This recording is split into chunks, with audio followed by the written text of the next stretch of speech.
Salut la famille, j'espère que vous allez bien. Bienvenue sur notre chaîne préférée AZ News. Aujourd'hui on se capte avec une nouvelle information du côté du Sénégal. La publication du rapport de la Cour des comptes prévue aujourd'hui, mercredi 18 décembre 2024, a été reportée. Le Premier ministre avait accusé le régime de Macky Sall d'avoir menti sur les chiffres de l'endettement de 26 septembre 2024.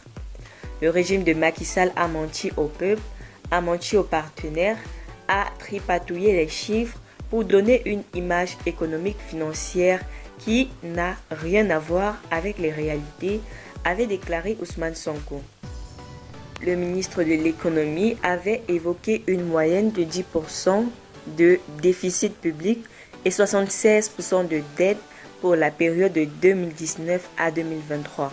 Toutefois, il n'a pas fourni de chiffres corrigés pour les années 2019, 2020, 2021 et 2022, se contentant de ceux de 2023 qui s'élèvent à 83,7% pour la dette et à 10% pour le déficit. Les chiffres falsifiés n'ont pas encore été certifiés par la Cour des comptes, contrairement aux années précédentes. Le ministre s'appuie sur le rapport de la situation des finances publiques qui a été transmis à la Cour des comptes pour une publication après ses propos de réconciliation. La Cour des comptes, qui devait publier son rapport ce mercredi, l'a reporté. Selon les informations de RFM, le document toujours en cours d'élaboration couvre les exercices jusqu'en 2019 et revêt une importance particulière. Ce rapport est d'autant plus attendu dans un contexte marqué par les accusations du Premier ministre. Celui-ci affirme que les données financières des années précédentes ont été volontairement falsifiées sous l'ancien régime, notamment en ce qui concerne la dette publique et le déficit budgétaire.